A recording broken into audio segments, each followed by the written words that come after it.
Dome నుంచి బయటికి రాగానే ఈ చెట్టు మహారాజే కనిపించాడు. అసలు ఈ ప్లేస్కి అట్రాక్షన్ ఈ చెట్టే. ఇవి పెద్ద స్లైడ్స్లో కూడా చాలా రకాలు ఉన్నాయి. దీనికి టికెట్ కూడా డైరెక్ట్గా ఇవ్వట్లేదు, పిల్లల హైట్ చెక్ చేసి మరీ ఇస్తున్నారు. పెద్ద పిల్లలకి ఒక సైజు, చిన్న పిల్లలకి ఇంకొక సైజు అన్నట్టుగా పెట్టారు. ఈ స్లైడ్స్ ఎక్కాలంటే చాలా సెటప్పే ఉంది. గ్లౌస్, హెల్మెట్, కూర్చొని జారటానికి ఒక మ్యాట్ కూడా ఇచ్చారు. దీనికి టికెట్ ముగ్గురికి కలిపి $30 తీసుకున్నారు.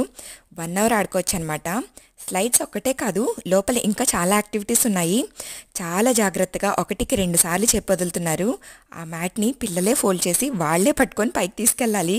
మా బుడ్డోడు 4-5 టైమ్స్ జారిన తర్వాత, అమ్మ నేను పట్టుకోలేకపోతున్నాను, నువ్వే తీసుకెళ్ళొచ్చు కదా అని కాసేపు గోల గోల చేశాడు. ఏం చేస్తాడు మరి వాడు మాత్రం. ఆ మ్యాట్ ఏమో అంత బరువు ఉంది. ఈ స్లైడ్స్ ఇంకా ఇందులో ఉన్న యాక్టివిటీస్ అన్నీ పిల్లలకి మాత్రం ఫుల్ ఎక్సర్సైజ్. ఇలాంటివి చేయిస్తూ ఉంటే పిల్లలు కూడా చాలా యాక్టివ్గా ఉంటారు. Like and subscribe.